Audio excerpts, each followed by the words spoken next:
یعنی بہشت کا، اور ایک طرف جو ہے جہنم ہے۔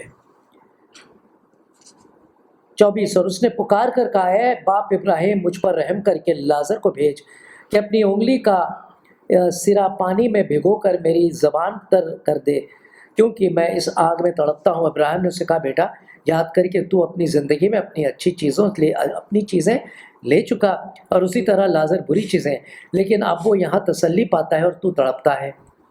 اور ان سب باتوں کے سوا ہمارے تمہارے درمیان ایک بڑا گڑھا واقع ہے، ایسا کہ جو یہاں سے تمہاری طرف پار جانا چاہے نہ جا سکے، اور نہ کوئی ادھر سے ہماری طرف آ سکے۔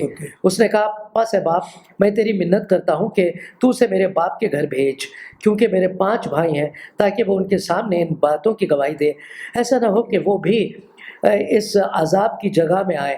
ابراہیم نے اس سے کہا ان کے پاس اور انبیاء تو ہیں، ان کی سنیں۔ اس نے کہا نہیں اے باپ ابراہیم، اگر کوئی مردوں میں سے ان کے پاس جائے تو وہ توبہ کریں گے۔ اس نے ان سے کہا جب وہ موسیٰ اور نبیوں ہی کی نہیں سنتے تو اگر مردوں میں سے بھی کوئی جی اٹھے تو اس کی بھی نہ مانیں گے۔ جی ہاں، تو یہ بات ہے یہاں پر ہم نے دیکھا کہ جب انسان زندہ رہتا ہے، اس کے پاس دنیا بھر کی عیش کی باتیں ہوتی ہیں، چیزیں ہوتی ہیں، تو وہ خدا کو بھول جاتا ہے، خدا کی یاد اس کے دل سے نکل جاتی ہے، اس کو دوسروں پہ رحم نہیں آتا، ترس نہیں آتا ہے، اور وہ عذاب پہ عذاب غلط کام کرتے جاتا ہے، اس کی وجہ سے اس پر عذاب جو ہے وہ نازل ہوگا بعد مرنے کے۔ اب یہاں پر ایک تمثیل کے ذریعے مسیح نے بتا دیا کہ اگر کوئی شخص اس کے پاس مر کر بھی اگر کسی کو آپ زندہ کر دیں، اسے ایمان نہیں لانا ہے تو نہیں لائے گا۔ دراصل وہ اپنی طرف سے بات کر رہے تھے، اپنی بات کر رہے تھے کہ جب میں بھی مردوں میں سے جلایا جاؤں گا اور واپس آؤں گا تو لوگ جو ہیں وہ ایمان نہیں لائیں گے۔ بہت سے لوگ ایسے ہوں گے جو ایمان نہیں، بہت زیادہ لوگ جی ہاں جو ہے وہ ایمان نہیں لائیں گے۔ تو یہاں پر میں ایک دوسری واقعہ سناتا ہوں۔ جب مسیح مصلوب کیے گئے اور جب وہ صلیب پر تھے جی، تو وہاں پر 2 لوگ تھے جو ان کے دائیں اور بائیں تھے، اور انہوں نے ان کا مذاق اڑایا۔ تھوڑی دیر کے بعد ان میں سے ایک جو بہت برا مجرم تھا، بہت گنہگار انسان تھا، اس نے توبہ کی، اور اس کے بعد اس نے کیا کہا میں ذرا پڑھ کے سنا دیتا ہوں۔ لوکا کی انجیل کا 23واں باب، اور میں پڑھوں گا 19 سے 31 آیت۔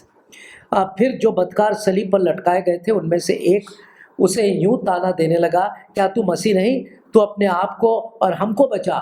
لوگ مذاق بھی اڑاتے ہیں، حالانکہ وہ بھی کرب میں مبتلا تھے، لیکن اس وقت ان کو مذاق سوجا۔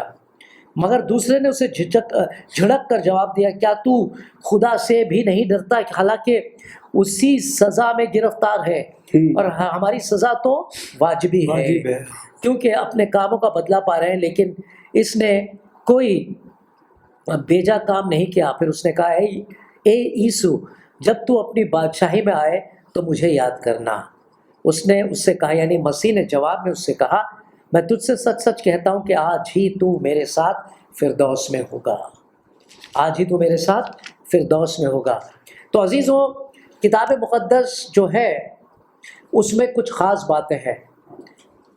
جہنم انسان کے لیے بنا ہے، ان کے لیے جو گنہگار ہیں، اور ہمیں نہیں معلوم کہ کون سا شخص گنہگار ہے اور کون سا شخص بہشت میں جائے گا، لیکن ایک چیز طے ہے یہاں پر، جو مسیح نے اس بدکار آدمی کو دلاسا دلایا، یقین دلایا کہ جب تو مجھ پر ایمان لے آیا وہ لے آیا تھا ایمان، جی ہاں، جب تو مجھ پر ایمان لے آیا ہے تو اب یقیناً تو فردوس میں ہوگا، یعنی تجھے بھی وہی جگہ ملے گی جو اس غریب لازر کو ملی تھی، بلکہ اس بار تو میرے ساتھ میرے دسترخوان پر موجود ہوگا۔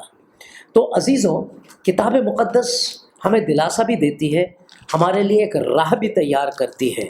جی ہاں، اور جیسے کہ قرآن مجید فرما رہا تھا، وہ ساری باتیں جو ہیں قرآن مجید میں تھیں، ان کا خلاصہ اس میں ہو چکا ہے کتاب مقدس میں۔ تو آپ کو بھی اس کتاب پر ایمان لانا چاہیے۔ میں یہاں ایک بات اور واضح کر دوں، الفاظ فردوس آیا ہے، جی فردوس کا مطلب جنت بالکل نہیں ہے، جی بالکل، فردوس فارسی کا الفاظ ہے۔ فردوس کا مطلب ہے وہ باغ جس میں گھومنے پھرنے کے لیے پکے راستے بنے ہوں، جی، اور کھانے کے لیے پھل ہوں، گھومنے کے لیے پھل ہوں، پھول ہوں، یعنی پھلا پھولا سبز باغ جی جہاں جی کھانے پینے کو ہر چیز مہیا ہو، ہر طرح کا چیز جی جی دستیاب ہو، تو وہ چیزیں وہ فردوس ہے۔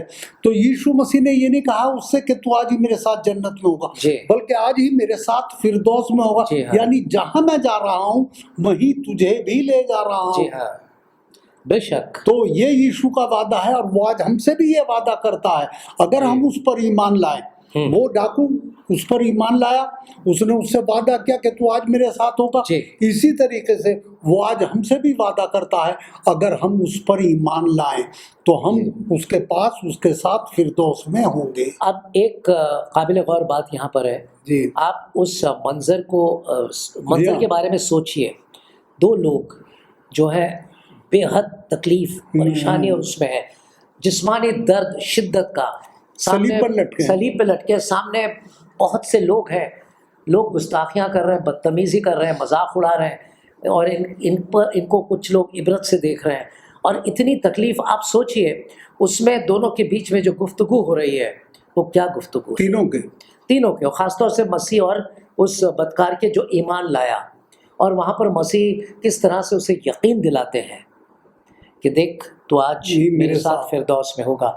تو اس میں ایک حیرت کی بات یہ ہے کہ وہاں پر ہر طرح کا انسان موجود تھا، یہ کوئی پوشیدہ بات نہیں تھی، کسی گفا میں یا کسی کمرے میں کسی کوٹری میں بیٹھ کے یہ باتیں نہیں کی گئی تھیں، نہ تو یہ کہانی قصے کی باتیں تھیں۔ پبلک کے جی ہاں، سامنے جسے ہم کہتے ہیں پبلک ڈسپلے میں ہوا تھا یہ، جہاں پر فوجی بھی تھے، تواریخ لکھنے والے بھی تھے، سپاہی بھی تھے، بی بی مریم بھی تھی وہاں پر، جی ہاں، اور مسیح کے حواری بھی تھے، شاگرد بھی تھے، جی ہاں شاگرد بھی تھے، عوام تھا، سارے لوگ تھے، یہودی تھے جو ان سے جی ہاں، بیر رکھتے تھے، ان سب کے سامنے یہ باتیں کی گئی ہیں۔ تو عزیزوں، کتاب مقدس جو ہے ایسی کتاب ہے جس کی جو باتیں لکھی گئی ہیں اس میں، یہ باتیں وہ نہیں ہیں جو کہ کسی کو دکھائی نہیں گئی تھی، یا سنی بھی کہتی ہوں، جی سنی سنائی نہیں تھی، مگر جو چیزیں ہوتی جا رہی تھیں انہیں کتاب مقدس میں درج کیا گیا ہے آنے والی نسلوں کے واسطے، یعنی آپ کے اور ہمارے واسطے۔ تو اسی لیے ہمارے لیے واضح ہوتا ہے کہ ہم کتاب مقدس سے بیر نہ رکھیں، اس سے محبت کریں اور اس کو پڑھنے کی کوشش کریں۔ تو عزیزوں، یہی ہمارا یہ ایپیسوڈ ختم ہو رہا ہے، اگلے ایپیسوڈ میں پھر حاضر ہوں گے کچھ اور خاص باتوں کو لے کر۔ تب تک کے لیے اجازت دیجیے، خدا حافظ۔ خدا حافظ۔